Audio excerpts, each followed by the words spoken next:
क्या है ये, क्या करने वाला है, उधार देगा ना देगा, किस लेवल का ये आदमी है, कितने पैसे हैं इसके पास, कैसा व्यवहार है।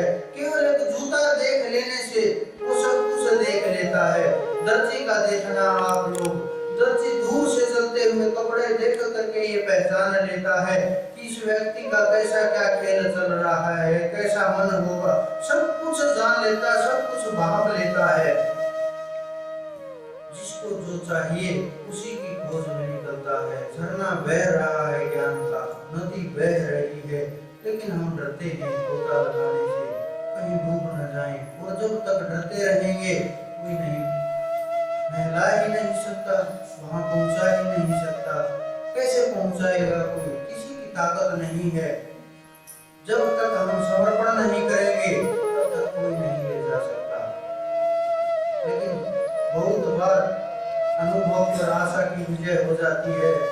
कारण आशा लगी रहती है इस मन के अंदर, आज ठीक नहीं हुआ कल ठीक होगा, और समय चाहिए, परसों ठीक होगा, आगे ठीक होगा।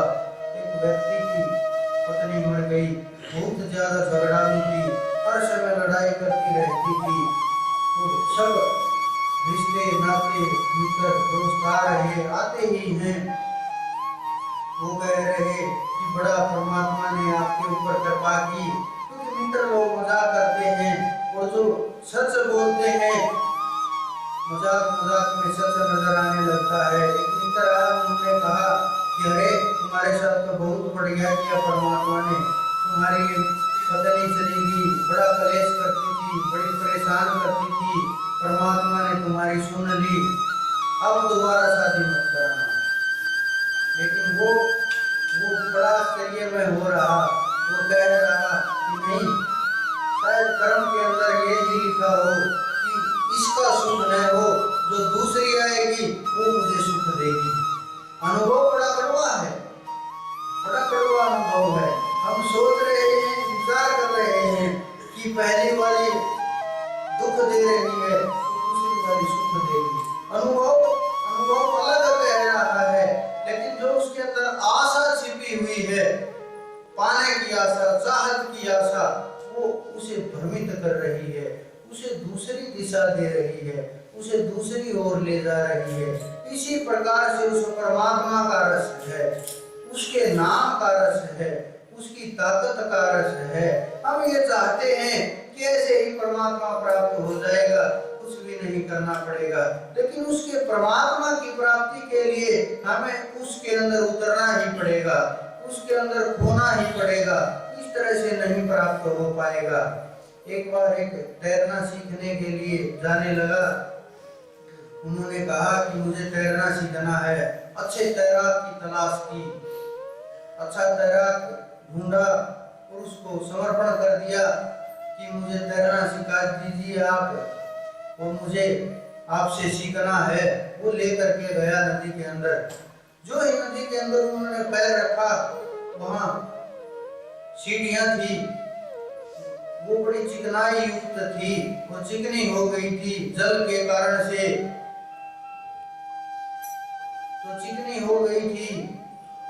जो ही पैर रखा, पैर फिसल गया नदी के अंदर, गिरने की बजाय वो सीढ़ियों के ऊपर ही गिर गया। भागा वापस निकल करके, अरे अगर नदी की तरफ गिर जाता तो मैं डूब ही जाता, और आज तो राम नाम सत्य ही हो गया होता।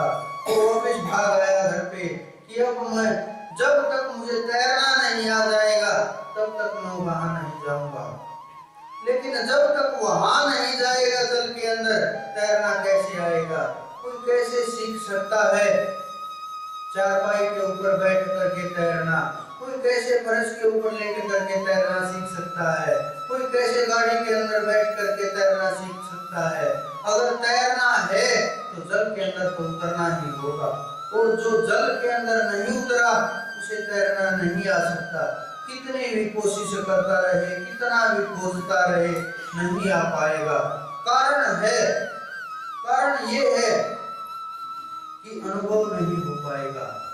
एक मुर्दा आपने देखा होगी, लाश तैरती हुई, वो तैरता रहता है, जब तक हम हाथ पैर मारते हैं तब तक डूबने की कोशिश रहती है। लेकिन जब हम समर्पण कर देते हैं और देखते हैं जो जैसा जिस तरह से चलता है बहता चला जाता है, तो ऊपर तैरने लगता है। कोई ज्यादा बड़ा कार्य नहीं है, लेकिन तैरने का एक और बड़ा आश्चर्य में खेल है। आप कोई भी भाषा सीखिए, कोई भी काम सीखिए, कोई भी कार्य कीजिए, अगर आपने वो 10-20 वर्ष बंद कर दिया फिर आप नहीं कर पाएंगे, कितनी भी कोशिश कीजिए। लेकिन आपने अगर एक बार तैरना सीख लिया तो सीख लिया। अगर आप 50 वर्ष बाद भी नदी के अंदर उतार दिया जाए तो एक पल में आप तैरने लगेंगे, कुछ भी देर नहीं लगेगी। क्यों? क्योंकि वो स्वाभाविक है, सबको आता है, बस थोड़ा कुछ बेढंगा होता है, कुछ ढंग से आता है। कुछ लोग डूबता बिना तैरना आने के कारण लोग नहीं डूबते, लोग डूबते हैं भय के कारण, अंदर में भय उत्पन्न हो जाता है। लोग डूबते हैं थकावट के कारण, लोग डूबते हैं मन के कारण। लेकिन ऐसा नहीं कि तैरना न आए और डूब गया, क्योंकि हर जीव हाथ पैर मारता है, जब वो पशु तक भी तैर जाते हैं। ये तो जीव है, ये तो इंसान है, ये तो मनुष्य है। लेकिन वो तैरना नहीं कि कोई कहे क्या मैं तैरना सिखाता हूँ और आपके सामने पुस्तक खोल करके बैठ जाए, तो उसके अंदर पढ़ाता रहे, आपको सिखाता रहे, लिखाता रहे और बार बार दिखाता रहे। इस तरह से तैरना आप नहीं तैर पाएंगे, बल्कि आप भटकते चले जाएंगे और दूर होते चले जाएंगे उस तैरने से। अगर आपको तैरना है तो जल के अंदर तो उतरना ही होगा।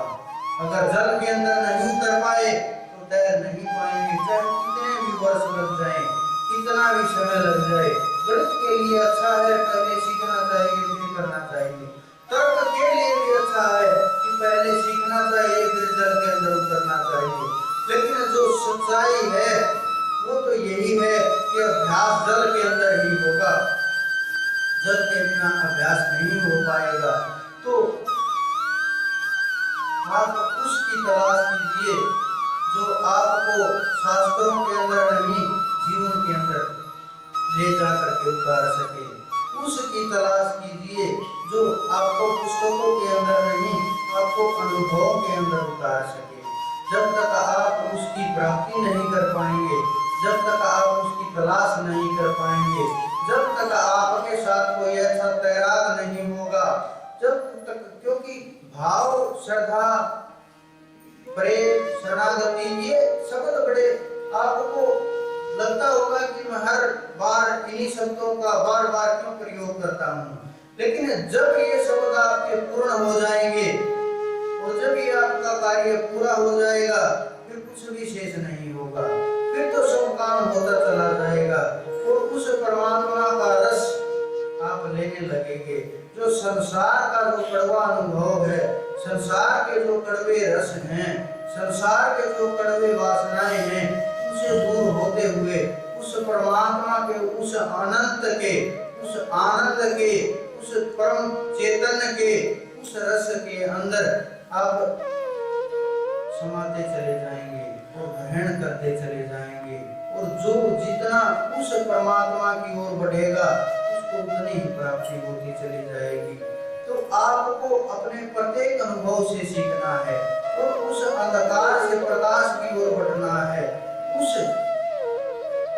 जो खो गया है सब कुछ, उसको पाने के लिए कोशिश करनी है, हमें जागना है। जो नहीं जाग पाया वो यहीं रहता चला जाएगा। संसार के अंदर भिन्न भिन्न प्रकार के विषय वासनाएं हैं, भिन्न भिन्न प्रकार के खेल चल रहे हैं, भिन्न भिन्न प्रकार का जाल बिछा हुआ है। जो जिस जाल के अंदर जो जहां अटका वहीं रोक लिया गया, आगे नहीं बढ़ पाया, क्योंकि ये बेड़ियां हैं, ये बड़ी मजबूत बना दी गई हैं। जब तक ये बेड़ियां, जब तक ये बंधन, तब तक उस परमात्मा की कृपा नहीं बरसेगी।